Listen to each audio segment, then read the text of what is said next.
Do you believe in alternate universes?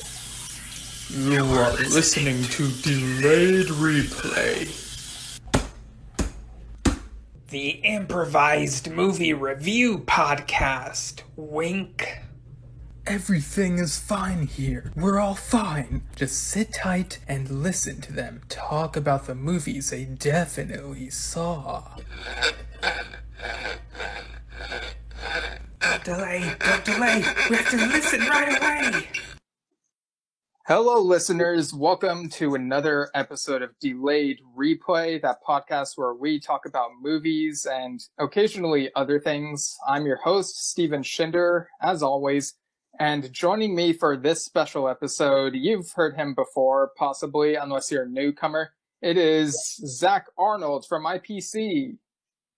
Hey, what's up, man? Thanks for having me back. It's been a little while, but I had a great time talking New Mutants with you before, and I'm excited for this discussion, too. Yeah, and like we also talked about Celebration. I mean, that was the whole thing. It's like, oh, man, so good. I almost forgot about that. The whole thing, Celebration. How dare you? It was well, okay, but it was such a blur. Okay, it was almost like a dream, as if it didn't actually happen. So it was just one of those things where sometimes it jogs my memory, and then other times I think, did I just make all of that up? I confuse myself sometimes. Yeah, that's fair. I mean, that Celebration was like too good. So like there were moments where I was like, I really hope I don't wake up from this. Right, exactly. Because if it's a dream, then I'm gonna stay asleep. If you die in the dream, you die in real life. I don't know. Oh, what a way to go, right? Yeah, die while dreaming of Star Wars Celebration. That'd be something. Mm-hmm. So, yeah, for this episode, we're talking about a movie that came out in July. I've been wanting to talk about for a while, but we're finally getting to it. It's Bob's Burgers, the movie. So, Zach, what have been your experiences with Bob's Burgers, the TV show, overall? Oh my gosh, man. I don't even know where to start. Like, I think I started watching around the third season back in the day when they still were publishing seasons on Netflix, and a friend of mine introduced it to me, and like within the first 2 or 3 episodes I was hooked. Like the premise, the characters, the comedic timing, everything about it just resonated with me, and I don't know why. Maybe it was because it was showing like some realism to how crazy the restaurant business can be, or it was the wacky, zany adventures that the family was going on, or it was the idea of living down by a wharf, down by the ocean. You know, it was just a combination of all the right things, and I had so much fun watching it. And then I kind of had a downtime where it was off of Netflix, and I didn't have a Hulu account, and I couldn't really find it anywhere. And then I like picked it back up somehow and like just binged it and got all the way caught up. And it's gotten to the point now where I will make references to the show, and whether people get the references or not doesn't really matter to me, because I know the references and it makes me laugh. Like I'll say something, and I think this is like from the second episode where Bob gets trapped in the wall, and Yeah. and he starts making jokes because he's going crazy in there, and he's like, "I'm funny in the wall," and I'll say that sometimes. I'll make a joke that's really off, and like maybe nobody's gonna laugh at it, but I chuckle to myself and I go, "I'm funny in the wall." And then there's an episode where he inherits a storeroom from his late Uncle Ernie, and Gene makes the comment, "Talking to Uncle Ernie sounds like great code for taking a poop." And I was like, "What?" but then they're like, "Let's go check it out." And right before they switch scenes, I'm so excited! I gotta go talk to Uncle Ernie. Yeah. Like, what? So now when I'm around my circle of friends, if we're about to go on an outing and I need to go to the restroom, I'll tell them, "Hold on, guys, I can't go yet. I gotta go talk to Uncle Ernie."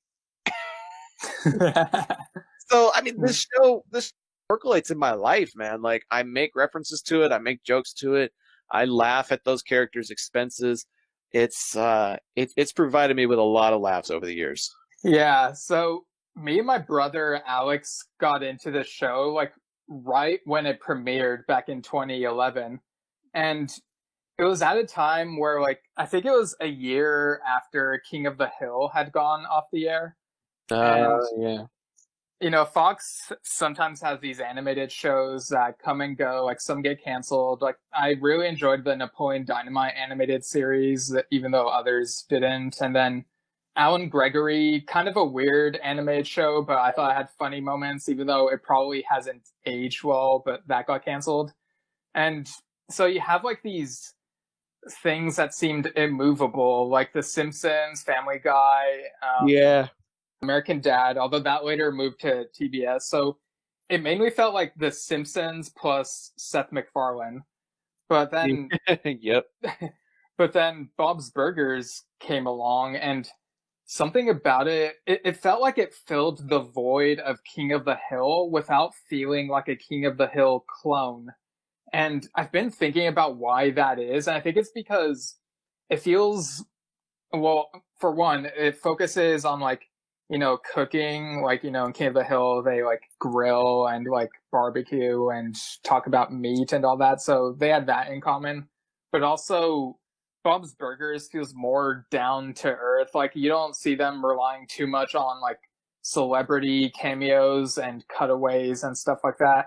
And I just loved the humor and the sarcasm, the awkward moments, and the mix of high and low energy type of characters. It just was a perfect recipe, you know? Well, and I think the other thing that I tell people who are on the fence about Bob's Burgers is it's not necessarily the type of extreme that you get from shows like Family Guy or American Dad. Like, there are certain plots and certain things that happen in those shows that I'm just like, really? You went there? Yeah. Really? But the funny thing about Bob's Burgers is just about everything that happens is just believable enough to make you feel like it could happen to you, but also just outrageous enough that you feel like it could only happen to them. Yeah. And Yeah. in that regard, the show reminds me more like a sitcom than it does an animated TV series. Like, I see these people and I think this stuff could actually happen, but it's amplified for the purpose of humor. And that's essentially what a sitcom is and what it does, is it takes everyday common folk, regular life, and gives you these really awkward, weird, funny situations and ups them to the nth degree for the sake of the laugh. So in many cases, I feel like Bob's Burgers is just an animated sitcom. Yeah, I could totally imagine this as a live action sitcom without too much of it changing. Like So, the episode where all of the residents have a giant water balloon fight on Mr. Fishoder's property. yeah. Like, that could totally happen. I could see that absolutely happening in real life, and it would be hilarious. Yeah, and I also love the musical numbers that they have every now and then and all the Yeah. homages that they do. Yeah. It's just so good. And like the interesting thing is like Bob's Burgers has had like 10 seasons, but unlike some of its like animated peers or whatever, it has not jumped the shark in my opinion, which is like a huge feat, you know? For the sake of like 10 seasons, like you said, that's a really, really tough thing to accomplish. Like, yeah, the style of humor, it's kind of evolved since the first couple of seasons, I would say. Mhm. But the essence of what type of laughter it tries to evoke has pretty much stayed the same. And like you said, that's great for the show's longevity, because if it doesn't have that kind of laughter, if it doesn't have those types of ratings that keeps drawing people in, then the show's going to get canceled. But that hasn't happened. It's going on, like you said, for 10 seasons and now a movie, which is, it's crazy how much popularity that series has carried for so long. Like, if it keeps it up And if the cast and characters are still on board, this could end up becoming like a Simpsons 2.0 kind of thing. As far as keeping the kids in a similar age, having them go on similar adventures, don't really grow them up too terribly much, and just keep showing everyday life in the Belcher family. Right, because with The Simpsons, this is going to sound kind of pretentious, but I feel like the golden age ended after season 8, and the seasons since then they've had funny moments, but they haven't like reached that peak overall. So it's kind of weird that The Simpsons is still on. Like it's weird to me, you know? Well, do you feel like Bob's Burgers peaked at some point and now it's just leveling out, or does it still have more funny that it can achieve? I feel like, I don't know, like it doesn't feel like there's been a peak so far. Like if there has, it's like the decline has been super, super, super gradual to the point where like, so like if like the peak was like 200 feet, maybe now it's like 199 feet. Like it's not even that much of a difference. Like I feel like the show is still achieving a lot of great jokes. Like one of the jokes that I love was in like back in season 3, the outside toilet. We find out that Ted thought that Bob's last name was Burger, and there's like a good 30 seconds about it. And then like 7 seasons later, he brings Linda and Gene to this theater, and he talks to the woman there, and he's like, you remember Linda and Gene Burger? And it's like, after all this time, he still thinks her last name is Burger. It's so good. Oh man, I don't know if I'm fully caught up on that season. Then I would have remembered that joke. Yeah, I mean, you wouldn't lose, and like it would be worth your time to like rewatch Bob's Burgers episodes. Oh, absolutely, going all the way back and like just binging everything. If I need a laugh, I think that's the next show that I'm gonna end up binging through. I'm finishing up Seinfeld right now. And when that's done, my next rewatch is probably going to end up being Bob's Burgers. The most recent episode that I remember was the one where Louise wins the trip to the aquarium. Oh, is that the one where she can't like use the restroom there? Yeah, she refuses to go to a public restroom, and it ends up almost costing her the VIP experience with the sharks. Yeah, I think that was in season 10, like several months ago. Yeah, yep. It was a while back, so I feel like I'm caught up. It's just some episodes stick out to me more than others, I guess, because right. I was really into aquariums and marine biology as a kid, and so all of that felt super personal to me because I was like, oh crap, that could have happened to me at some point as a kid. Oh crap, literally. Literally. See, you catch on to my jokes. People like Ben and Jake, they don't catch on to jokes like that, and it goes right over their heads. So whatever. Yeah, like I listened to my friends Dylan and Keon's podcast. It's called what is it called? It's called Hey, you're a good friend. You remember their podcast name. Yeah, it's it's called Inevitable, a classic sci-fi podcast, and they're talking about this show from the 60s called The Prisoner. Mm-hmm. And on one of their episodes, well, I guess on a bunch of them, they say the words number 2 a lot because that's one of the characters, and like I recently found myself like giggling at how frequently they were saying number 2, and I tweeted at them about it, and I was like, maybe it's because like my sense of humor isn't very mature, but I can't help but be amused by the number of times you guys said number 2 on the most recent episode. Based on their response, I don't think they got what I meant, which I guess just shows how like immature my humor is. Hey, when we're doing our top 5 episodes on IPC, the guys have to say things like second favorite, because anytime they say my number 2, I'm like, like I start giggling like a 10-year-old. So no, I get it totally, and I feel like there are certain characters on Bob's Burgers that would laugh at those kinds of jokes as well. So Gene would make poop jokes all day long if he was allowed to. Oh yeah, he would put like fart noises on his keyboard. Like, yeah, he'd be like, "Okay, it's time for number," makes fart noises. Exactly.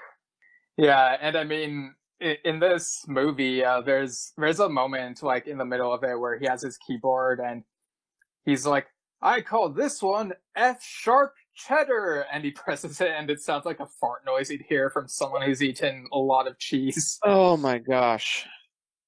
Oh my gosh. That boy. He needs help. But if he got the help that he needs, it wouldn't be as funny. Right. And so it's really hard to like actually wish that he gets the help that he needs, because then it's like, oh man. If Gene gets too normal, then what's the point of Gene? Yeah, no, that's when you know the show jumps the shark, when they make any of the kids normal, you know? Yes, exactly. Like the minute the kids get normalized or start fitting in with the other kids, that's when you know that like they're toning things down, and that's when it needs to like shut down. But I think that's what I love about each of the kids is their own unique personalities, how they work together as siblings and family members, and yet at the same time they're also so individualistic that you could probably have like your own spin-off about each of the kids and it would work. Yeah, and like shout out to Joey Mays, who on like your guys' anti-hero episode, he listed Louise as like his number one on his anti-heroes list. And it's like, yeah, I could see Louise being an anti-hero. I could totally see her as an anti-hero. Like she thrives on chaos and crazy and manipulation and things going her way, and sometimes she does it in a good way, and sometimes she does it in a way that just makes everything go completely haywire. And I think that was quasi epitomized in this movie. Actually, it was just her influence and spinning things to take it in a way that was actually beneficial for the family, not just for her. Like she was able to use some of that Weasley manipulative nature and actually put some good use to it, which was clever and entertaining at the same time.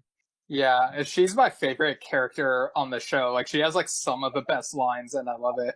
Oh yeah. And also going back to the King of the Hill comparison, Linda feels to me like a better version of Peggy Hill, like one that is not annoying and is like actually funny, you know? Like that's just my take on like the whole thing. Linda is just eccentric. She lives in her own world, and everybody else just kind of like exists or coexists in her world. She sees things through a very particular lens and really doesn't let anybody tell her otherwise or show her otherwise. And it's really refreshing because sometimes her good intentions lead to really good results, and other times she gets really nosy and invasive and things blow up in her face. And it humanizes her because it shows how ridiculous her stunts are, but also how good her heart and her intentions are when she's going through with those things. It's so clever. The whole show, the whole series is just so cleverly written from a character and a storyline perspective, and that's why it's lasted as long as it has, I think. Yeah, and this is kind of related. We'll get to the movie in a moment, but have you ever watched Archer? Only the Bob's Burgers crossover episode. Okay, I was gonna ask if you saw that scene. Oh man, it made me want to see like I don't know, other episodes in the same format because it was so gritty. It was almost like a noir film, and yet had like the comedic elements of Bob's Burgers, and I was just like, whoa, this is really, really cool. And then there was an episode where they did like a whole episode in different people's animation styles. You remember that? Yeah, on Bob's Burgers when they like used like submitted fan art. Like that was amazing. Yes, that really showed how in tune they were with their viewers, that they asked people for their different art styles and they actually utilized them in a half-hour program. It was so good. Yeah, it reminds me of this YouTube video called Shrek Retold, which was made by like 200 fans of Shrek, and it's like each segment is a different style. So like sometimes it'll be live action, or it'll be like a hand drawing, or it'll be like a different type of animation, and it just switches between styles of like different people who worked on this thing, and it's actually really impressive. I might have to look into that. That sounds really cool. Yeah, while you're at it, you should also look up live action Toy Story. Like the makers of this, have you seen it? I've seen the third one. It's like using the actual toys to do like stop motion animation, and it's all the dolls and toys from the movie, but they're all like stop motion, like claymation almost, right? I mean, I haven't seen one on Toy Story 3. I think that might have been made by different people from the one I'm thinking of. But the one I'm thinking of, live action Toy Story, is basically the first movie redone with like, you know, the toys, and like they move them with like wires or sticks or whatever, and they have like actual adult woman playing Andy's mom and actual kids in the movie, and it's very impressive. Like, you know, Disney does live action remakes, and if it's just shot for shot, it's not impressive to me. But for fans to like go through that effort, that it's more impressive from like a fan perspective, you know? Yeah, I think we may be talking about the same people, because that's very similar to what I saw with the Toy Story 3 fan film. Yeah, the one I'm thinking of was made by JP and Beyond. I can't remember the creators' names. I saw it on a thread, and I followed the thread. It was one of those weird 2 a.m. rabbit trails that you end up going down. Was it called Toy Story 3 in real life? I think it was.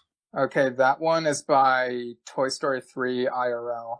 Yeah, it looks like that one is in stop motion. I'm like looking at it right now. Whereas the Toy Story 1 one that I'm thinking of was more like, I guess, closer to puppetry than stop motion in some places, if I remember correctly.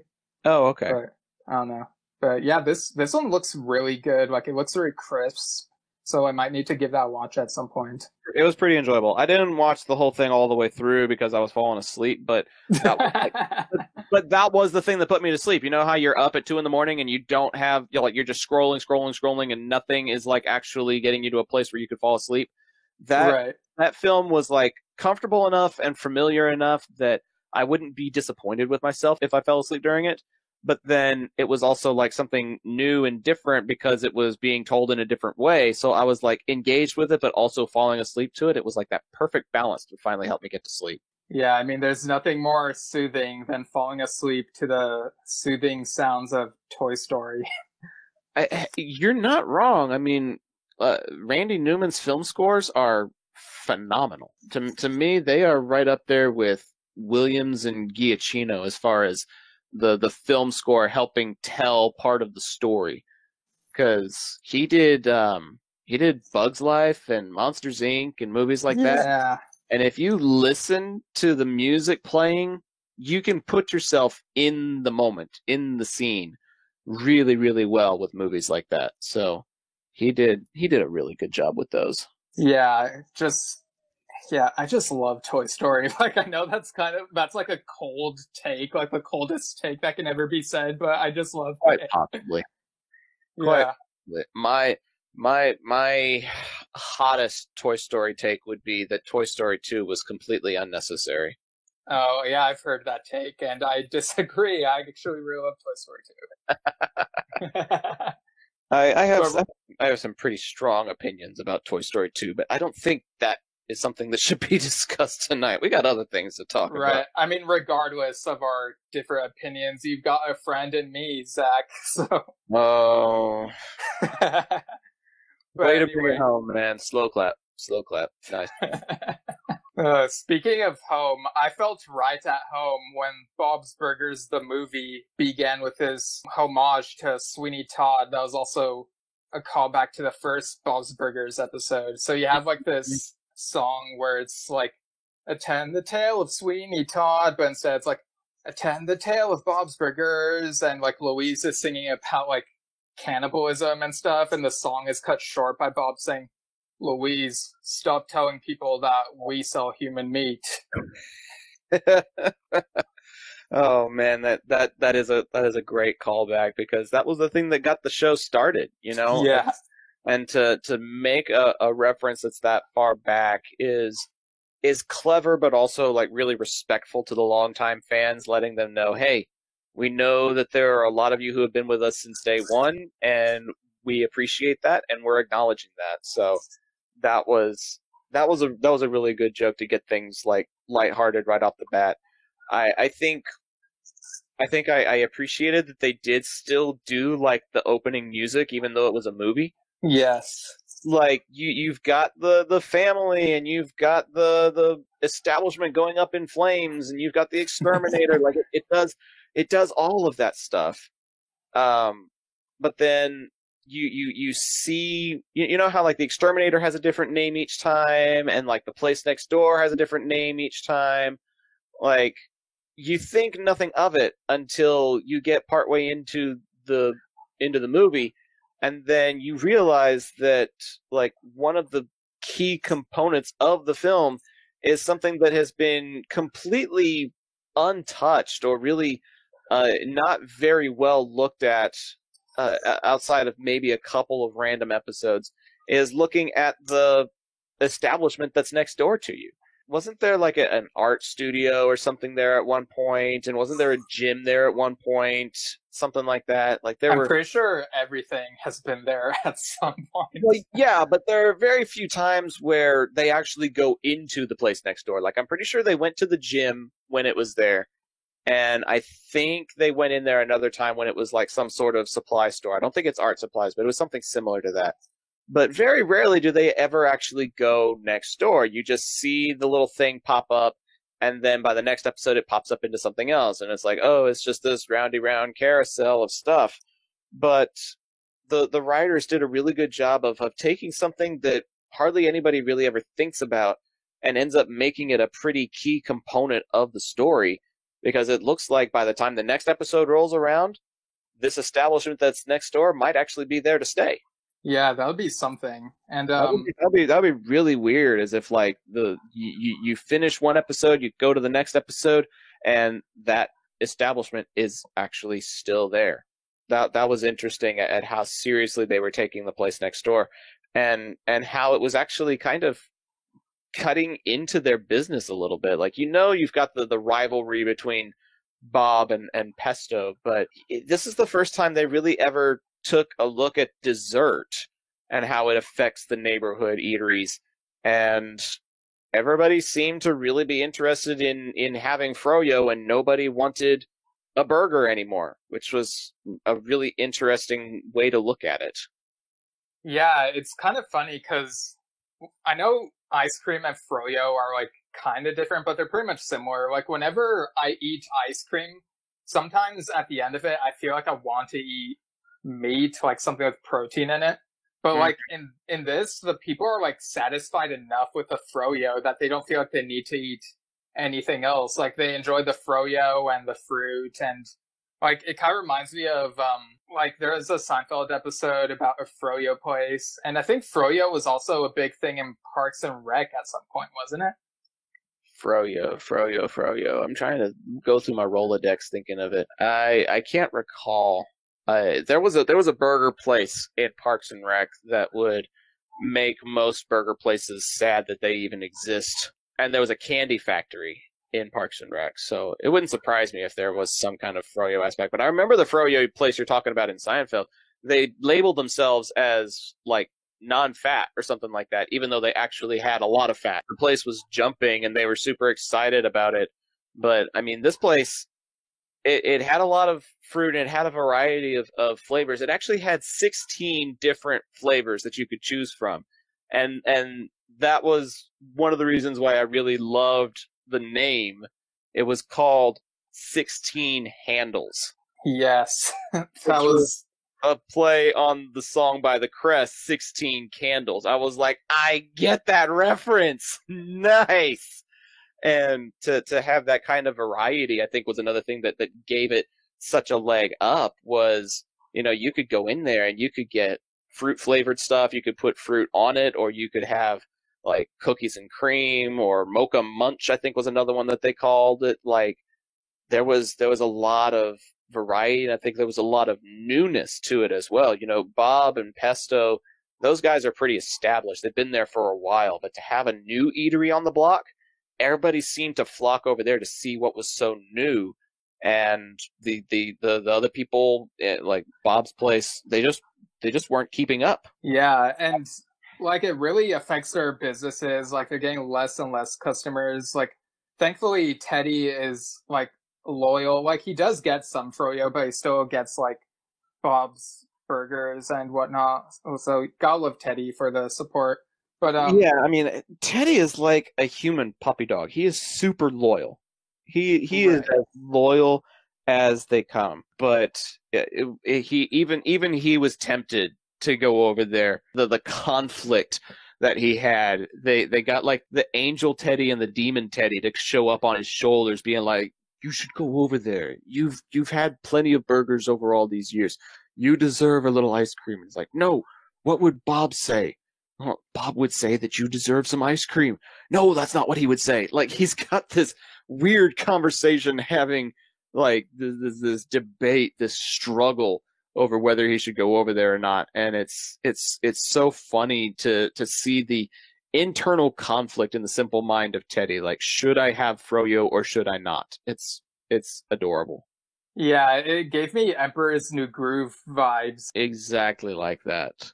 And then he has like this internal song where he's like deciding whether or not he should like go there, and it's just so good. Like, Okay, but that one was almost as clever, maybe even more clever, because the song that he's singing in his head is The Clash, and he's saying, "Should I stay or should I fro now?"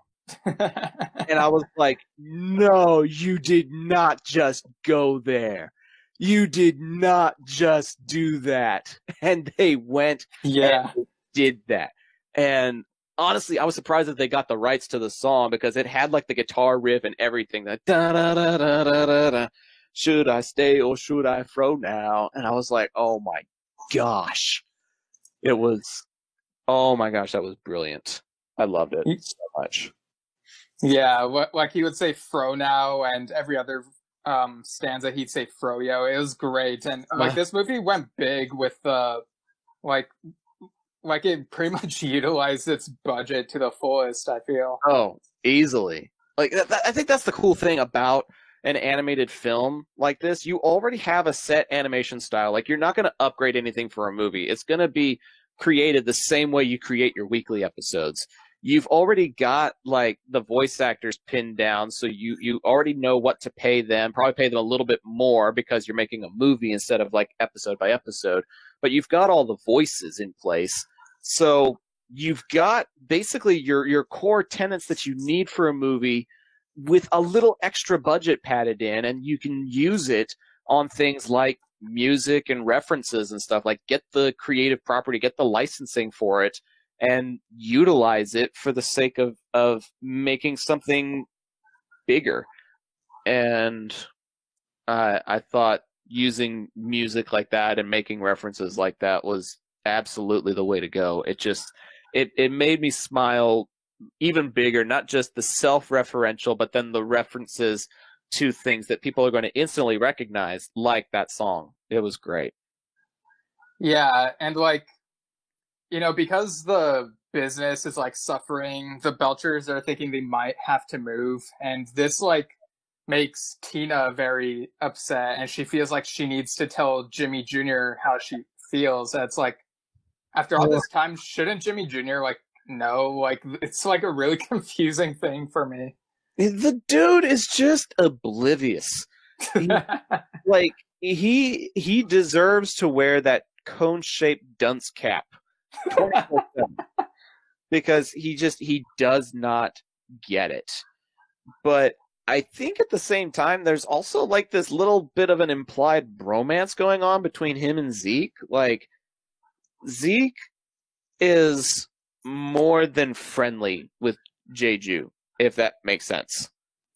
Yeah. Like there are times where the rough housing and stuff goes on, and I'm just like, okay, Zeke, you can give him a little bit of personal space now. Thanks. But yeah. I don't know. It's a really interesting dynamic because they all know each other, really, really well. Like, they know each other as friends. But I don't think the creators really ever had the guts to actually try and explore middle school relationships like that. And to even attempt it, to even try and put herself out there like that, it was a big step for Tina's character development in this film, and I was proud that they actually went there.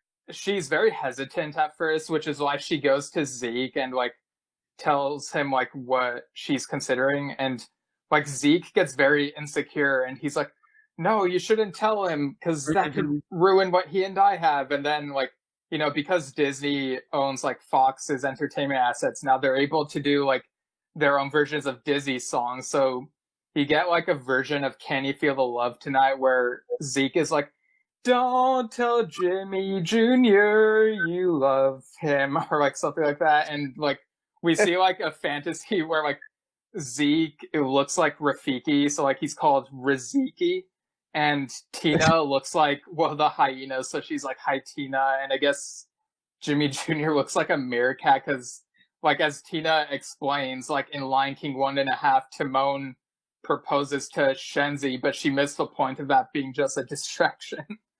Oh man, they got really meta with that then, because I don't think there are very many people that even know Lion King 1.5 exists. Oh, I had that on VHS. I had it on DVD. I watched it. I will openly admit that I watched that movie, and I got several laughs out of it. But there are a lot of people that are like, wait, that's a thing? And I was like, yeah, that's a thing. You've never seen it? So for them to make that type of a deep cut Lion King reference was actually really brave, but it worked out really well because there are a lot of people that love The Lion King, especially people from our generation. We basically grew up on it. And to include it like that in that fashion was really funny and nostalgic. Like, again, using the properties that you've got at your disposal, using the licensing that you've got at your disposal, and helping it enhance the plot. What made this movie work so well was taking all of those components and amplifying them for the sake of the laugh and meta humor. The Lion King is probably my favorite like Disney animated movie. Although I think totally. In terms of the music, Tarzan, I prefer the overall music of Tarzan just slightly, if only because Hakuna Matata doesn't do that much for me. But it's like those two are like neck and neck. They're really close for me. The music from Tarzan is really good. I will give you that. Stuff like Son of Man. Strangers Like Me. Strangers Like Me. Mm-hmm. Phil Collins just knocked it out of the freaking park, man. If there was ever a movie that deserved a live-action remake, it would be that, but just keep the music. Like, don't change the music, but keep all of that and then just put it to a live-action sequence. Yeah, because there have been lots really of live-action Tarzans over the years, but not a remake specifically of the Disney animated one. But I don't think I'd really want a remake of it, again, because I feel like it would like probably not live up to the animated one. It's a very rare thing to happen. But you mean like Lion King? I'm just saying. Oh man, I'm so glad that they didn't try and make Bob's Burgers live action. Although we were talking about how it could work as a sitcom, but like we're so used to it being animated that we should just keep it like this. Well, okay, but I would much rather have the Bob that we have than see H. John Benjamin try to be Bob. Yeah, like I've seen him in other live action stuff, and they do Arby's commercials. He's like, Arby's, we have the meats, and then they cut to him. He's like, for sandwiches. Oh, that does like something that's the guy who voices Bob. Also, you would not want to see a live action Archer because he looks nothing like Archer. But yeah, I was glad they didn't go that route because the animation style is so familiar to me now. Like it's iconic. They made a Apple TV original series in the same vein as Bob's Burgers, using the exact same animation style and everything, because it's become so popular that people are willing to watch other shows based on that style. I've heard of this show, but I forget what it's called. called Central Yeah, I think- Park. It's like set in New York, Of course. at least. I haven't gotten around to watching it because I'm too lazy to pirate and I'm too poor to actually get Apple TV Plus. So it's not exactly on the forefront, but I'm curious to try it because it's got some people in it that I really, really like. Like it's got Titus Burgess in it from The Unbreakable Kimmy Schmidt, and it's got Daveed Diggs in it. It's got Josh Gad, Catherine Hahn, Leslie Odom Jr., Stanley Tucci, Kristen Bell. Like this is a great cast. It's just I haven't gotten around to watching it. So sounds like an all-star cast. maybe I will. Yeah, it's a pretty great cast, but I just haven't gotten around to seeing it. So maybe one day. But so going back to the musical montages, they used Lion King, they used Should I Stay or Should I Fro Now? But I think the one that kind of caught me by surprise was like this. I don't know. I don't even know how to put it. They utilized a component. This is the only way I know because I will admit I haven't seen Hamilton. I've listened to the soundtrack once or twice with my sister, but I haven't actually watched it. But from what my sister told me, one of the dance and song sequences in the latter half of the film was actually a spoof of Hamilton, which I was not expecting. The whole family was involved in some sort of a dance in the diner, and like the lights kind of cut and it turned on like these fake spotlights on them as they're coming in and out of the scene. And one of them ends up taking a tablecloth and folds it up into a sash that comes across their chest, I think. And it just for whatever reason, it seemed very Hamiltonian in nature. And then my sister confirmed that for me. Okay, So, yeah, I've experienced all of Hamilton once, but like all together, like the whole thing. But like there are only like a few songs that I've retained because I haven't like gone through it multiple times, like from beginning to end. But yeah, I could see that. Yes. Yeah, that's my problem. My other problem is I don't know if you're familiar. Very, very old VeggieTales. The story of Daniel in the Lion's with Den. like the three the Scallions, scallions. and they sing that song. What are we gonna do? The king likes Daniel more than me and you. There's a song where a couple of Hamilton's rivals are plotting against him, and they're trying to figure out how they can like defame him in the eyes of General Washington. And I don't remember the words, I don't remember the sequence, I just remember the general premise, and I remember making fun of it because as soon as that song finished, I hit the pause button and I was like, okay, I'm sorry. And my sister looks at me confused and she's like, what? And I said, the only thing I heard during that whole thing was, what are we going to do? George likes Hamilton more than me and you. That's all I retained was that plotting sounded almost exactly like the plotting from the old VeggieTales episode. So that's like the only Hamilton song I vaguely remember. But the way that they carried it out, the sash over Bob's chest and the spotlights and the very grandiose singing, it's either Hamilton or Les Mis, one of the two. But my sister said it was Hamilton, so I'll take her word for it. Yeah, that was such a classic VeggieTales episode where like the scallions are like dancing and singing, and while the shortest one is like, we can throw him in the dungeon. It's just so memorable. That was part of my childhood, man. I remember that stuff vividly. That and like the cheeseburger song. Like it was such a scandal for a VeggieTales episode to not have silly songs with Larry. And you were just like, what is this? Why are we doing something other than silly songs with Larry? And then you hear the Mr. Lunt song and you're like, okay, I forgive you. That was good. Yeah. Like there was like veggie politics that happened within the show, and oh man, it's been a minute since I've watched anything vegetable related. I've heard it's gone through a couple of different ownerships and kind of gone off the rails a little bit. Animation style has changed once or twice as it changed hands, and I don't know. I feel like it's trying to go back to its core values, but it's not the same anymore. But that's what happens when an animated series has been around for like 20 something years.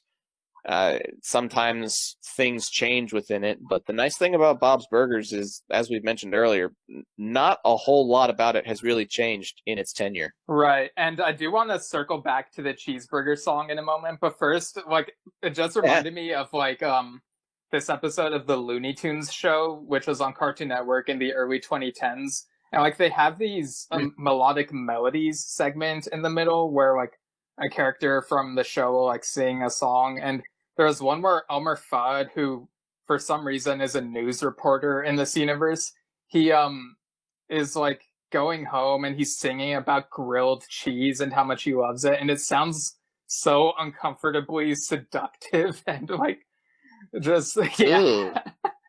like it reminds me of the cheeseburger song. But yeah. I don't know if I want to hear that. I'll link it in the show notes, but yeah. But there's also an homage to that cheeseburger song in this movie when like, you know, the like Bob's Burgers is closed down because they're struggling, and Teddy is like outside at night all alone, and he's like, "I love you, Bob's Burgers, my yummy Bob's Burgers." It's just so good.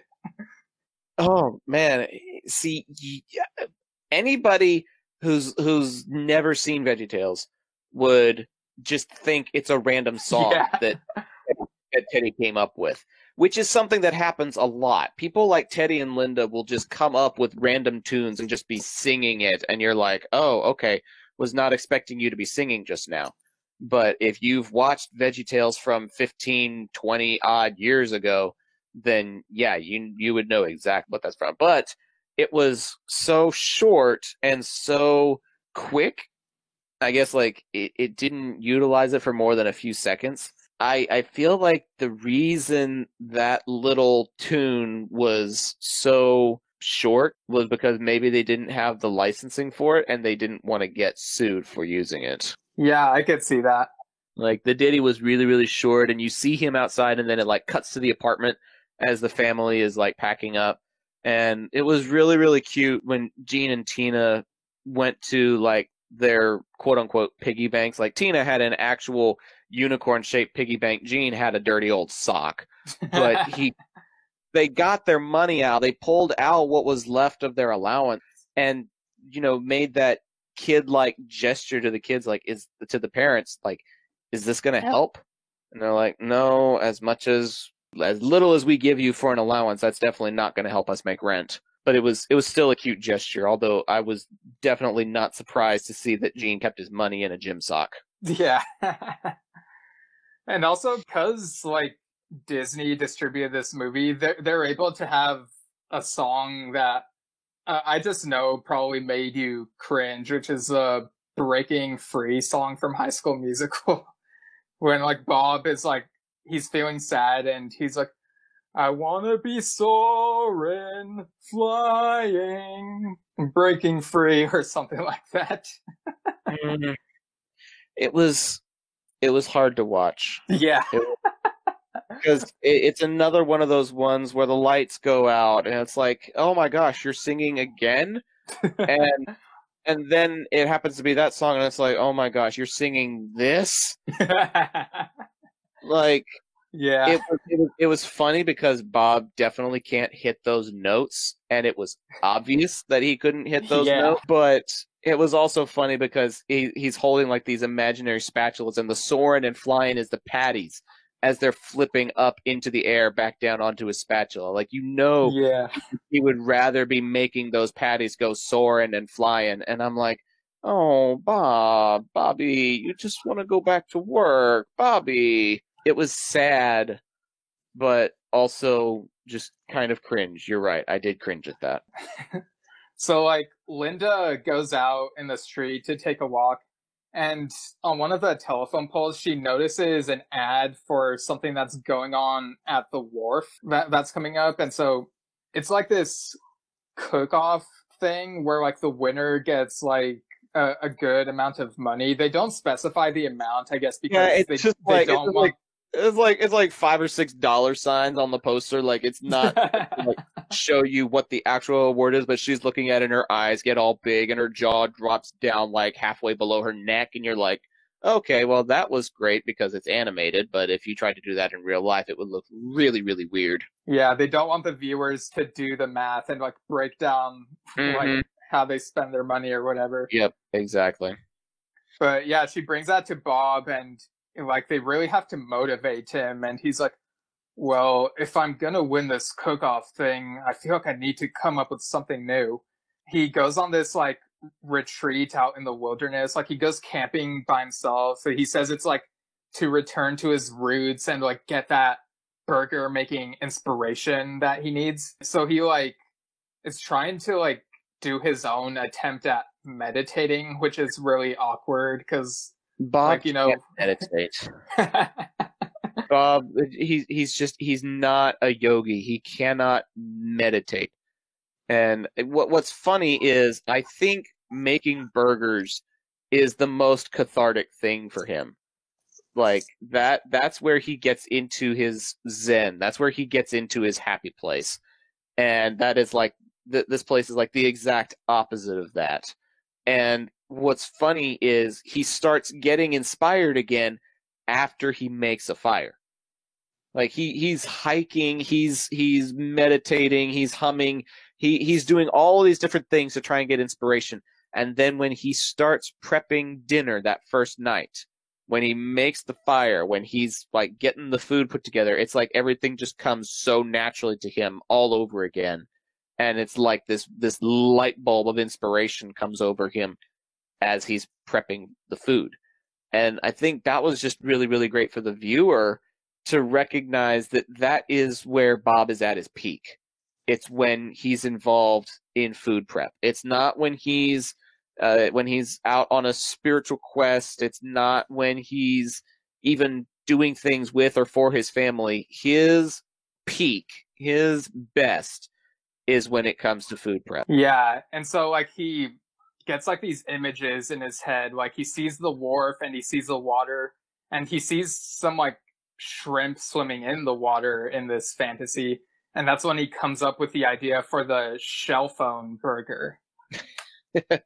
Probably not the most clever name that they've ever had on the menu before, but it's an interesting idea to take elements of the wharf, things that are part of the town and part of where he lives, and makes it into, you know, something that he can use, because he kind of creates like a mixture of a bouillabaisse and a tartar sauce, so that it blends with both the meat and the shellfish that he's got on the burger, and then uses pancetta, which is a very interesting cheese choice, but it's not exactly too sharp and not exactly something that you normally have on a burger.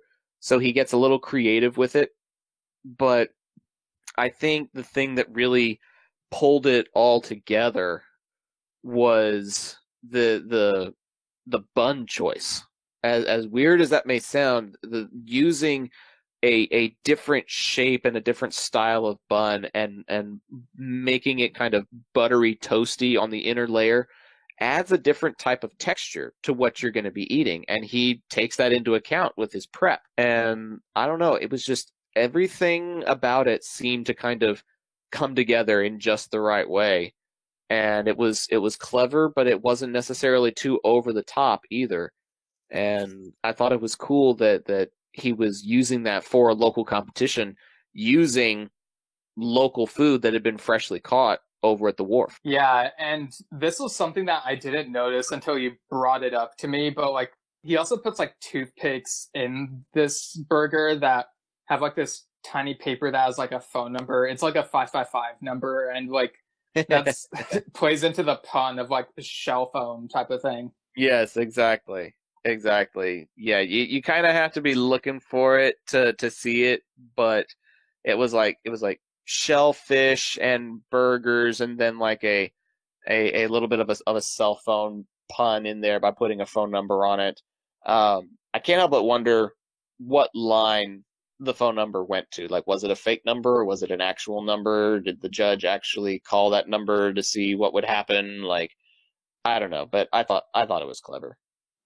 Yeah, and like there's a point when he's like making it at the cook-off and he's like kind of struggling, but then like his kids and Linda are cheering for him. They're like, "You can do it!" And like Gene gets out his keyboard and does like this triumphant classic rock sounding thing that's supposed to motivate him, and it's like this is probably the best that Gene has ever performed on Bob's Burgers.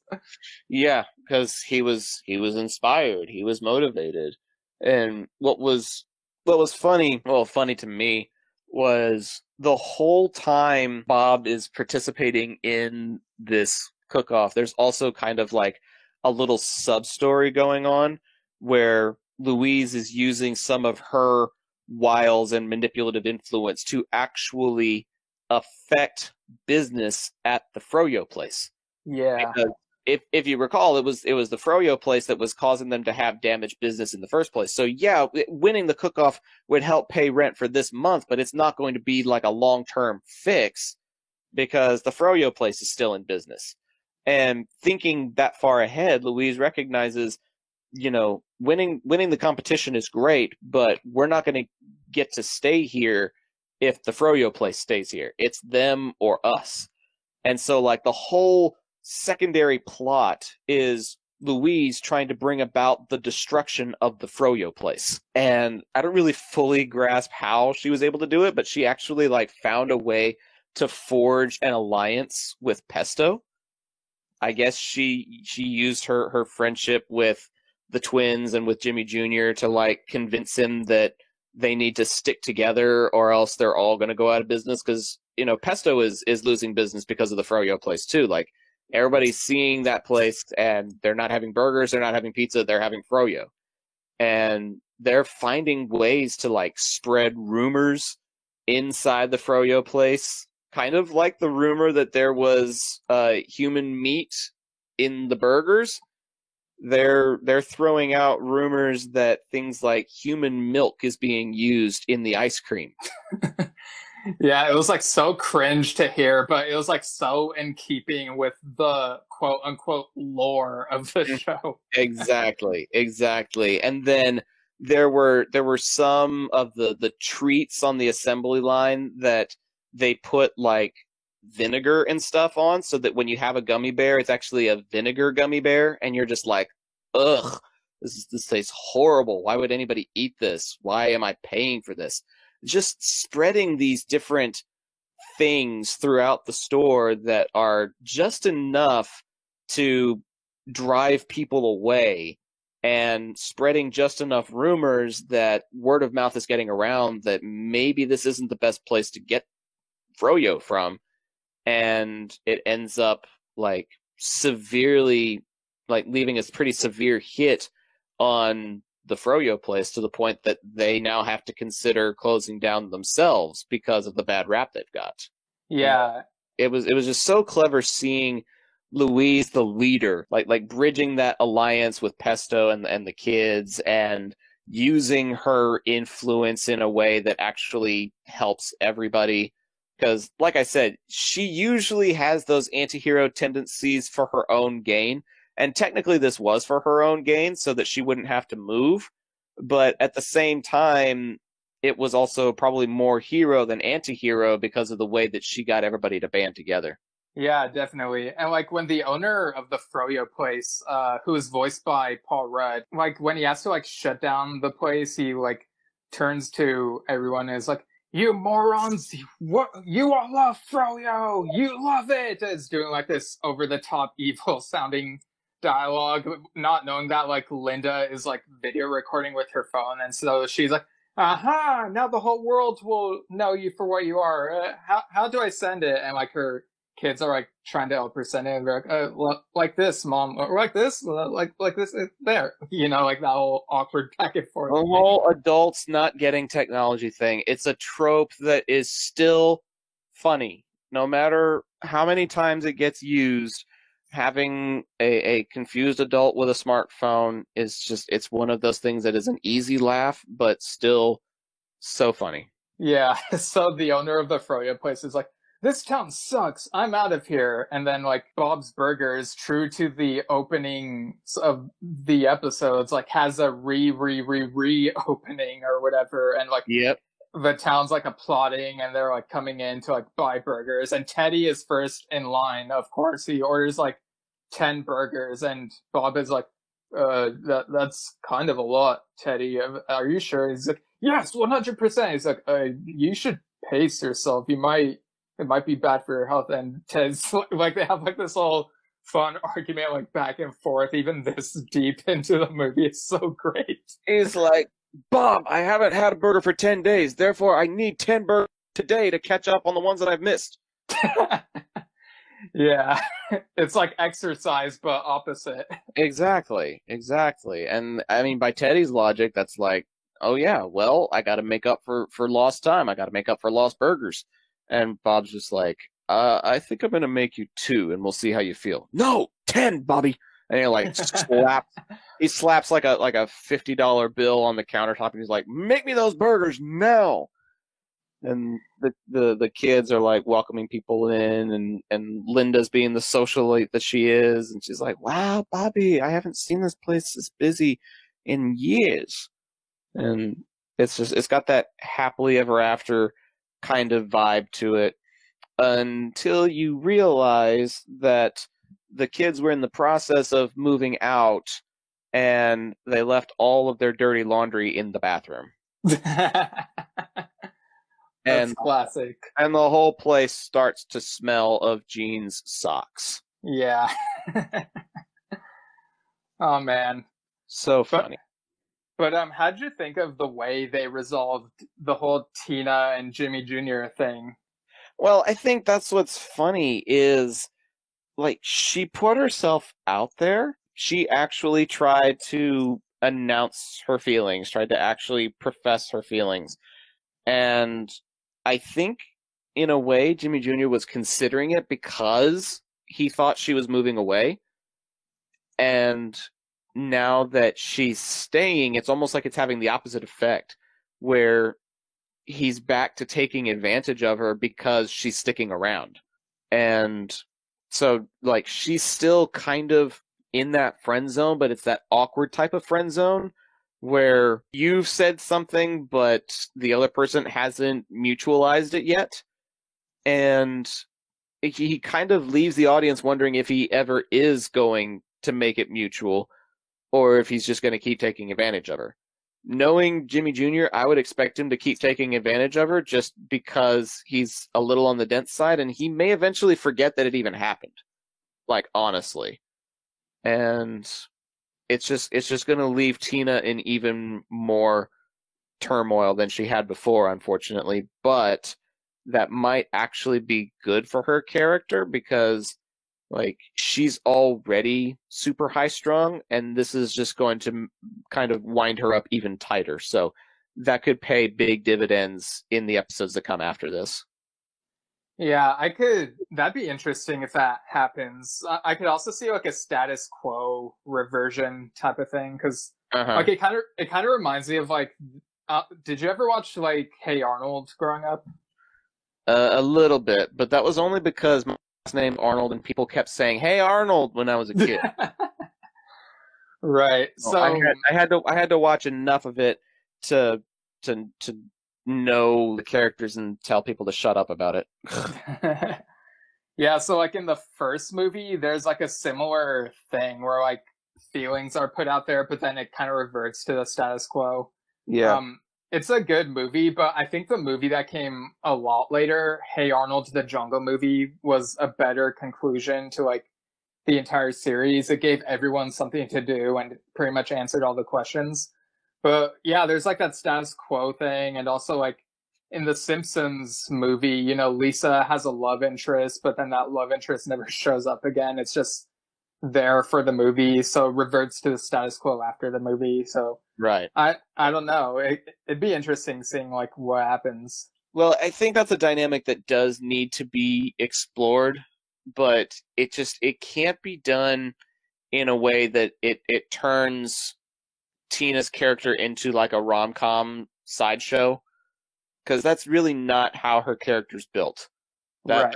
That's not how her story arc is supposed to evolve. So, yes, she has put herself out there, but now it's got to be more like dealing with the repercussions of putting yourself out there. Not necessarily putting yourself out there to Jimmy Jr., but just what are the repercussions of putting yourself out there in general. I think Right. I think that's something that she's going to have to learn about, and it could help her grow, or it could make her extremely neurotic. It could go either way, and I'm curious to see which direction they take it. Yeah, and I mean that situation is relatable, and Oh yeah, ultimately that's what we love about Bob's Burgers. Like the awkward moments here and there are just so relatable sometimes, and it's so good. absolutely. All right, so I guess with that we can go into final thoughts and score out of 10. So Zach, what are your final thoughts and score out of 10 for this movie? Oh man, ultimately, I love the references that they made. I thought they were mostly well done. The High School Musical one I could have done without. But I mean, should I stay or should I fro now? That's something I'm going to laugh at for the rest of my days. That was so perfect. And it had those Emperor's New Groove vibes, which is another favorite movie of mine. Of course. It had those Lion King elements, which is another favorite of mine. So many little subtleties that reminded me of other things and yet also stayed true to the essence of Bob's Burgers. It was a good plot. All of the main characters kind of had their moment. They had their dues. They had something that was like laugh worthy based on their character. You had some evolution of the characters like Tina and even Linda to a certain degree. She kind of grew a little bit trying to figure out what the next phase of life would look like outside of the restaurant, that kind of thing. Like, she had a little bit of an existential crisis there for a few seconds, started wigging out, and it was very real for a moment there. And like we've talked about all evening, it's relatable and yet also funny at the same time. And it's just that really good balance of doing all of that. I felt like the pacing was off just a little bit.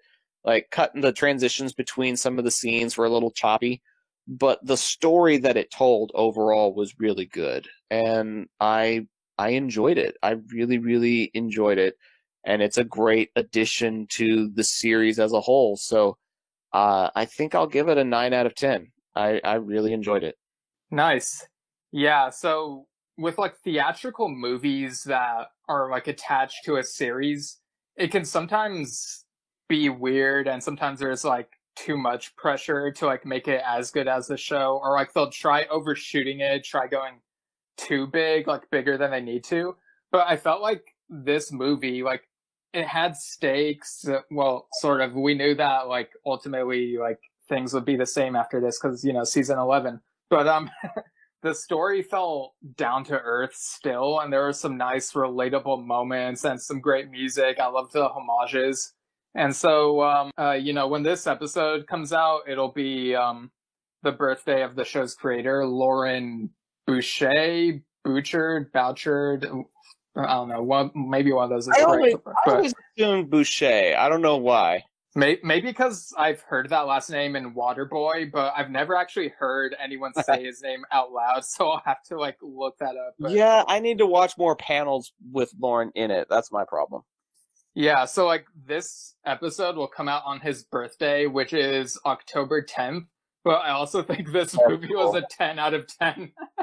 I loved it that much. I saw it twice and just loved it. Nice. Yeah, this is definitely one that's worth repeating. Like, it's got enough homages within the show, like enough self-references that people who have watched the show for a long time would get it. but then it also stands on its own enough that if you wanted to introduce somebody to Bob's Burgers, you could do it with this movie. Yeah, like it's a good starting point, even like 10 seasons later. It's so good.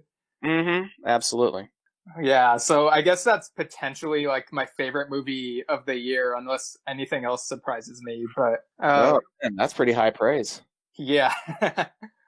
All right, but before we sign off, we have a little segment that is kind of an homage to something you do on your show, IPC, which is hashtag BBQ Watch. Yeah, Yeah. Although in this particular instance, for this episode, I took my own liberties. So in this instance, BBQ instead of barbecue stands for Bob's Burgers Quarantine Watch, and I'll explain why. For this segment, I've compiled a list of fictional burger places.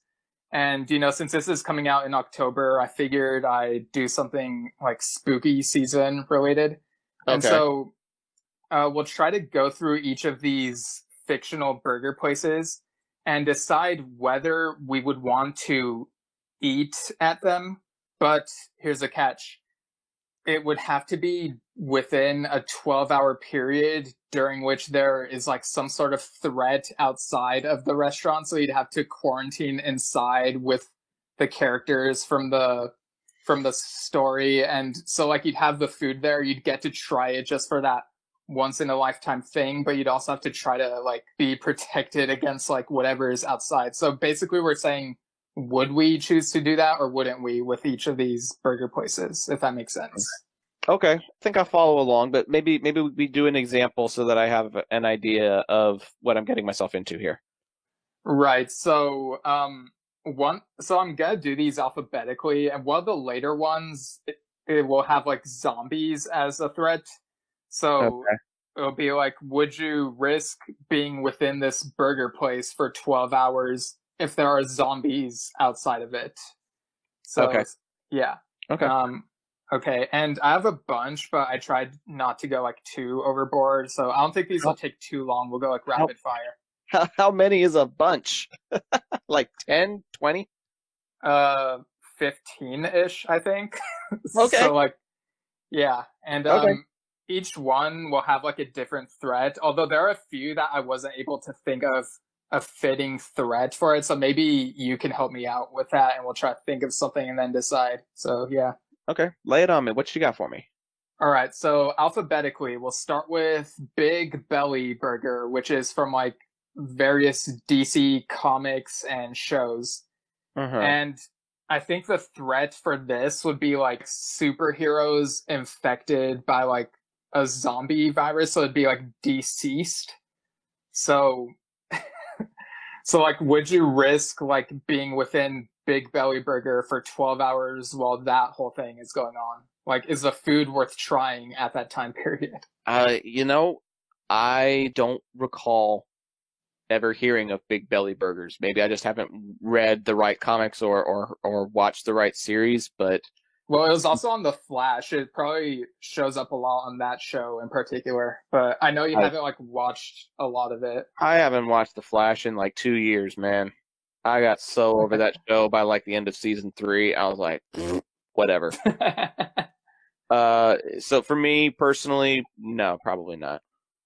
Okay, yeah, me neither. Like, I do enjoy the show, so it'd be cool to meet those characters, but at the same time, or even like the characters in DC Comics, but like superheroes with like a zombie virus infecting them just sounds way too dangerous. So I don't think I'd risk it. Yeah, exactly. Yeah, so like some of these you might not recognize, but I can like explain them as we go along. Okay. All right, so next one, Big Kahuna Burger. Have you ever seen Pulp Fiction? I don't think so. Is that the establishment that Samuel L. Jackson gives the speech in? No, I think that's like a diner. But like there's a scene where he bites into a burger and says, "That is one mighty fine burger." It sounds really good, and apparently it's in multiple Tarantino movies and Robert Rodriguez movies. And one of those movies is From Dusk Till Dawn, which has vampires.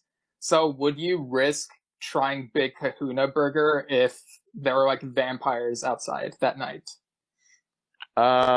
Hmm. I don't think I'd mind becoming a vampire. I might risk it if the burger's good enough. Especially Oh wow. if it's endorsed by Samuel L. Jackson. If I'm only there for 12 hours and like they're gone by sunup, then yeah, I'd probably risk it for that. Yeah, I mean, if you're there with characters from like those movies, you'd probably have allies that have like the guns and whatever, and who knows, maybe some of the burgers have like garlic in them, so I Aha. don't know. A natural. But personally, I think I would still be too chicken to try it because like of how fast vampires move. So I think this one would be a nope for me. All right, so next one on this list is Bob's Burgers. Oh, well, doesn't matter what it is. Answer's yes. Okay, I couldn't think of a threat for this one because like I'm not sure like what would be a fitting threat for it. So I don't know if you have ideas for that. A hurricane. Oh yeah, I guess Because that's scary. it's right by the wharf, like a Category 3 or 4 hurricane, something like that. I got to stay in there for 12 hours. I got to risk the storm for a burger. Then yeah, I'd do it. I mean, I've been watching these characters for so many years, and the burgers are probably good, so I think I would risk it in this case. Oh yeah, I mean, you could come up with just about any threat, and I would hide out with Bob and his family for 12 hours if I got to have his burgers while I was there. Yeah, I mean, they're that entertaining, so like, why not? Exactly. All right, next one on the list. I'm not sure if you've played this. Have you ever played Grand Theft Auto San Andreas or like any of the GTA games? I've played a little GTA, not as much as some other friends of mine though.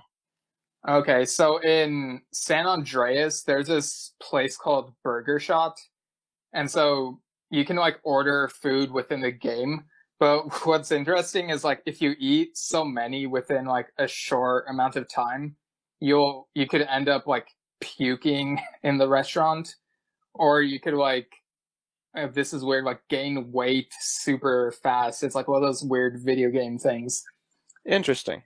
So I think in this case the threat would be I don't know, people with guns, people from like the gangs that are in that game. So would you risk trying Burger Shot if like it's under siege from all these like people with guns for like 12 hours? No, probably not. I don't. I'm not a fan of conflict with gangs, and I'm not a fan of the idea of overeating myself to the point that I throw up in the restaurant. Yeah. Like that right there is just, it's not a good 1-2 combination. It's like, oh, you could have the potential to throw up while you're in here, and once you leave, you're going to get shot up. Like, no, that's not my idea of a good night. Thank you very much. Yeah, I mean, because of like the video gaminess of it, it sounds like these are really unhealthy if you're like gaining weight from them like super quickly. So I wouldn't even try it. Exactly. All right, next one is from Shrek 2. It's that place that they stop at. It's called Friar's Fat Boy. And I remember Friar's Fat Boy. I watched Shrek 2 about a month ago. That was a good movie. That was one of the better sequels I've ever watched, in my opinion. Yeah, so like the threat for this one, I was thinking like maybe ogres that have like maybe like bad ogres, and then like you have like Shrek and like some of the good fairy tale creatures like with you in the restaurant or something. Like I don't know, like can you think of like anything else, or does that sound like it might work? It could work. I would think maybe like some sort of a magical spell looming over the outside where something really bad happens to you if you step outside the establishment. Oh yeah, so like maybe if you like step outside the establishment, you'll like I don't know, turn into a tree or something. I don't know. Yeah, the spell turns you into something that basically cannot be revoked. Like it's a irreversible spell of some kind, and whatever it is, you don't want to get turned into that. Okay, so then Far Far Away is pretty much under siege by like the citizens who have been turned into like the opposite of what they want to be, and it's like very threatening somehow. I don't know, but yeah. Yeah. I would risk that because I like Friars, I like Shrek and the gang, and I think we would be able to hang out in there for 12 hours until whatever it is has passed. Yeah, I mean, and their Happy Meals come with battle axes, so like we would be pretty well equipped. Yeah, if any of those bad things made it into the place, yeah, you'd be pretty set. Yeah.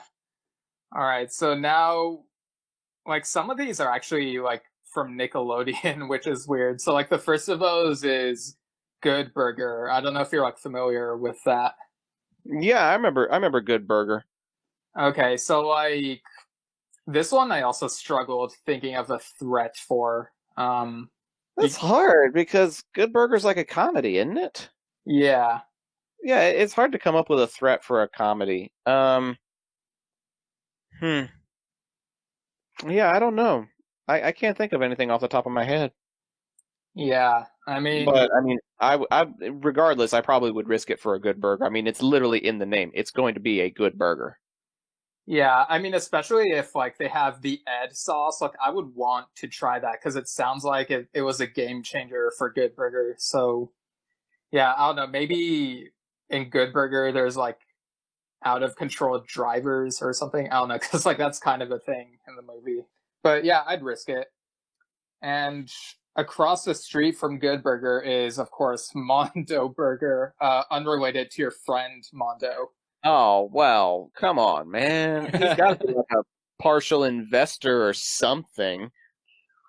Right. So like they have these giant ass burgers that have like illegal chemicals in them. So I think the threat for this one would be like ants that have been infected with like the chemical that like grows the burgers. So like they've turned into giant ants or something. Ugh, no. Insects are not my thing, especially big ones. No, not risking it for Mondo Burger. Sorry. All right. Yeah. And I mean, I don't know what the side effects of the chemicals are. So I'd be. Yeah, exactly. Like, does it make you big or does it just kill you? Who knows? Yeah. So I wouldn't even try it. I mean, even dogs don't want to try it. So that really tells you something. Yeah, that should say something right there. Yeah. All right. Kind of in the same vein. So there's Inside Out Burger, which is mentioned in multiple shows like Drake and Josh, iCarly, Victorious. I imagine it's kind of like In-N-Out Burger. I couldn't think of a threat for this one. When you step outside on an empty stomach, everybody around you breaks out into song. You have to leave there full, otherwise you have to join a song and dance routine when you leave. And the songs are worse than like whatever musical you hate. So like in your case, it'd be worse than High School Musical. High School Musical is not even a musical. It's a bitch show. Right. Started on that. Ugh. So yes, song and dance routines. Everybody's worst nightmare. You know, I really didn't watch a whole lot of Drake and Josh and iCarly growing up, so I don't know if I would risk it for that one. Right. And like I don't know what music would come for me. Like it's hard for me to think of something I might dislike a lot. Like maybe it's like super loud, irritating dubstep. I was about to say dubstep would be horrible. Right. And like if Inside Out Burger is just an In-N-Out clone, I might as well just eat at In-N-Out. So I think I'm content not trying this one. Yep, that's fair. All right, next, this goes back to Fox Animation. It's the Krusty Burger from The Simpsons. What threat do you think this one would have? Oh boy, isn't Krusty kind of shady to begin with? Like the threat is you're eating at Krusty's establishment. Right, maybe they're like some people he owes money to, and so they try to attack the establishment or something. Like Fat Tony and his goons or something. No, they're waiting out back for anybody that leaves. So they're trying to kidnap somebody until Krusty can pay off his debt. Right. Why did I say Rusty? I don't know, but I'm leaving it in. Fun fact, I've actually had a Krusty Burger before. Oh, at Universal Studios, right? At Universal, yeah. And it was meh. I actually can't remember if I've ever tried one at Universal. Like, I remember getting food from Universal, but I can't remember actually buying anything from the Krusty Burger. So Like, here's the really sad thing. Universal's food options are shite. They just don't know, outside of Butterbeer, they don't know how to dish out anything decent. They just don't. And unfortunately, Krusty Burger is the least of the evils. But that doesn't make it a good burger. It just made it the most tolerable. And we ate out of necessity, out of hunger, more than, oh, we have to eat here. The first time we went, it was because Dominic said we have to eat here. But that was like 2016. We went there in 2019, and we ate there again because we were familiar with it and because the other stuff that we'd sampled was not that impressive and super overpriced. At least Krusty was somewhat reasonably priced for a theme park and somewhat tolerable food and got out at a pretty decent time, that sort of thing. But I was not very impressed with it. I've had it before, and I don't know if I would risk getting kidnapped for a Krusty Burger. Right. Like, I would want to try the giant donut thing they have in the Simpsons area, but that's not what we're talking about. So, like, with Krusty Burger, I get the sense that, like, they deep fry stuff a lot, and it probably feels like a heart attack between two buns. So I probably would not want to try this, like, in any circumstance. At least in the Simpsons world. Yep, very true. All right, so next, back to Nickelodeon, is the Krusty Krab. And I think the threat here would be ghost pirates, maybe? Yeah, I could see that. But I would still try it because it's so legendary and it's been a part of so many people's childhoods and lore that to actually try an actual, yeah, I would have one.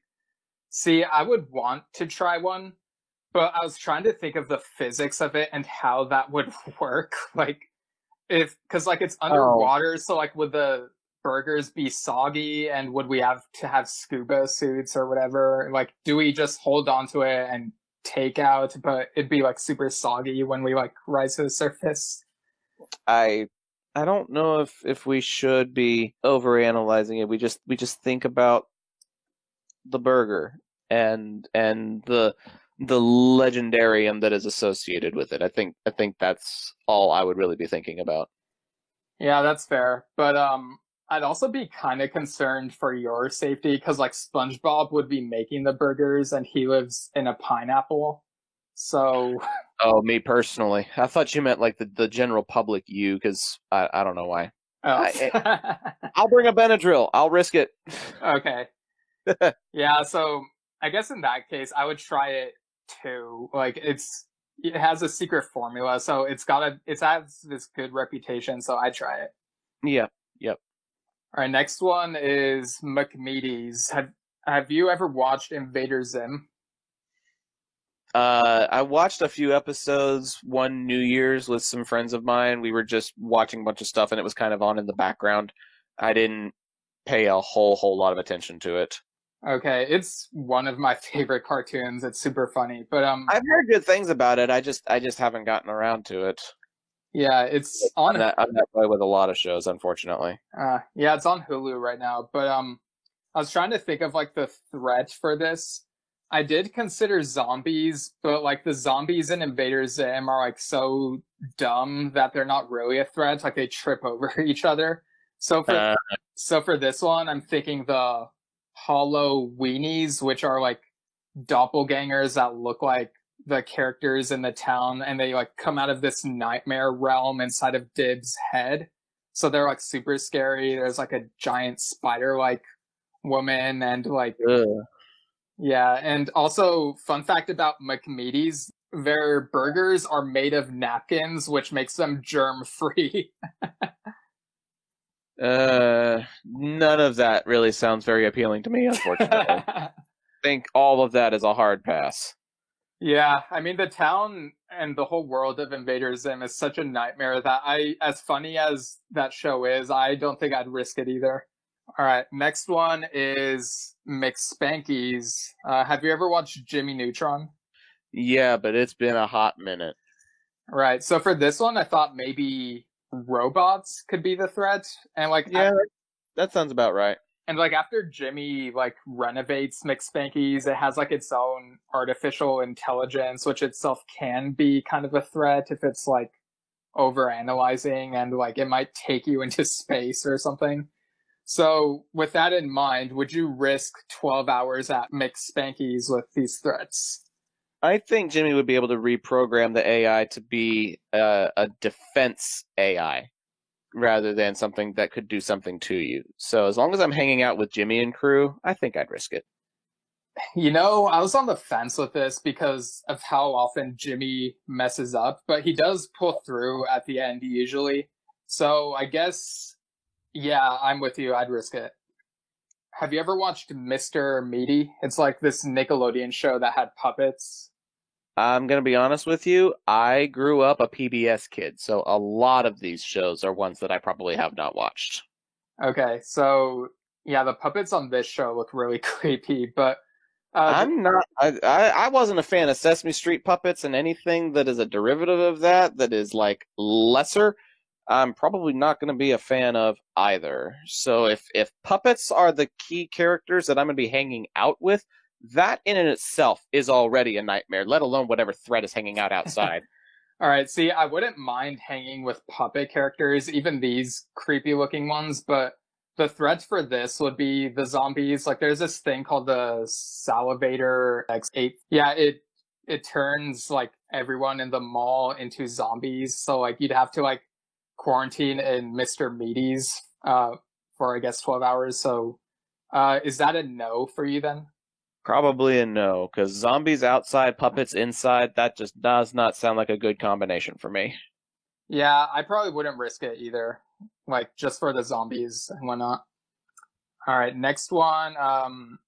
This is like the last Nickelodeon show on here. It's Danny Phantom. Are you like vaguely familiar with it? Very vaguely. Like, seemed like a spoof of Kim Possible to me. I could kind of see that. So yeah, this one is the Nasty Burger, and yeah, apparently the makers of the show, like originally it was gonna be called Tasty Burger, and there would be like someone crossed the T off and put Nasty, but they decided to just stick with Nasty as its original name, which is weird. Apparently it's like In-N-Out, and I think the threat for this would be the ghosts. So is that yay or nay for you? I think I'm probably in that boat where if it's similar to In-N-Out, I might as well just go to In-N-Out. Yeah, that's my train of thought, too. Probably a nay. All right, and I mean, while we're at it, like, we might as well, like, bring May's sandwich shop into this. Like, what if the threat for that was, like, people outside possessed by, like, the ghosts from Ghostbusters? Yeah, that's pretty accurate. And I would still risk it because the Mays family is good people. They've always been good to us, and I would want to support their business regardless of what's going on outside. Yeah, so I mean, if it's that's a the yay only for me. time I can ever like meet Joey Mays in person and have sandwiches from his family shop, like I would risk it. And who knows, he'd probably be a good like at like helping us battle the ghosts. Well, I mean, he'd be the best expert on Ghostbusters lore that we could possibly have. So we've got an expert, and then we've got, I don't know, I would consider myself a survivalist. I feel like I could survive most apocalyptic situations. This one is the last one, and I know you know this one because we mentioned it. It's Paunch Burger from Parks and Rec. Yes, sir. Like, if you smush the words paunch and burger together, you could get, like, the spelling for purgers. So, yeah. Oh, yeah. Interesting. Okay, so like the episode before this one is on the Forever Purge, and since the Purge is mentioned in the last season, I figured like why not? 12 hours, a purge is going on in Pawnee, so like would you risk that? Yeah, because I just outrun everybody. They're all obese. I think I would try it because the commercial that they do for Paunch Burger in season 7 is just ridiculous, and the size of their drinks would last me like a week. So yeah, I would try Paunch Burger as long as I was trying it out with the people from Parks and Recreation. You know, I would want to have a meal with Leslie and Andy and Ron and all of them, I would want to hang out. Even if Paunch Burger is unhealthy, it's probably like somewhat good, right? I'm sure it's got a great taste factor, so it'd be worth it to have it just that once. And considering how much of an outdoorsman and a survivalist that Ron is, if Ron Swanson is there, then we'll survive the search easily. Yeah, I would definitely do that. But yeah, that was hashtag BBQ Watch, the delayed replay edition. Man, that was a really solid list. Even if I haven't heard of some of those ones before, I liked the premise and coming up with a yay or nay scenario. That was fun, man. But yeah, we're running out of time. So thanks for joining me on this episode. Zach, where can people find your stuff? Oh, man, thank you for having me. I love talking Bob's Burgers, and I love talking fictional burgers, real food, not real food, movies. This was a great time. I am on social media on Facebook and Twitter at Zach the Voice, ZACH the Voice, and on Instagram at Zach.thevoice. But the best place to talk about movies and geek culture and pop culture and all that stuff would probably be over at IPC Podcast. You can find us just by searching IPC Podcast on Facebook, Twitter, and Instagram. Yeah, go ahead and check out those plugs from Zach and IPC. As for my plugs, you can follow me at Steven Schinder on Twitter and Instagram, Steven Schinder Storytelling on Facebook. You can also find my fantasy horror comedy novel, Lemons Will Make Rain, which is on Amazon. It includes a fictional burger joint called Burger Breath, so that's something. I don't describe it that much, but I just made it up for the sake of having a place for characters to go and eat at. But yeah, more info on that at stevenschinder.com. And I'm also writing and editing for Culture Slate, an entertainment news site. You can find them at Culture Slate pretty much everywhere. And if you want to email the podcast and share your thoughts on our coverage on any topics we've covered, you can email delayedreplaypodcast@gmail.com. And we might read your thoughts on the show. So yeah, without further delay, have a good day. Alright, let's see. What episodes are coming up in Bob's Burgers Season 11? Dream a Little Bob of Bob. I guess that one will have to do with dreams or something. I'm sure it'll be better than the 3 dream seasons of Archer. So glad that this new season is done with that. Episode after that, Worms of Enrearment. It's about a pinworm epidemic, apparently. That's weird. Why do worms remind me of something? Don't worry, he won't figure us out. Yes, he didn't even remember the Shore Shack from Rocket Power. That's another Nicktoon, and that one is by the water like Bob's Burgers kind of is. Indeed. He couldn't even remember the pronunciation of Lauren Bouchard's name. We butchered Bouchard's name. Nice one. But yes, we have butchered his mind. It'll be too late by the time he realizes that we're turning him into a monster. His memory's going bad, and that is beneficial for us. The can of worms.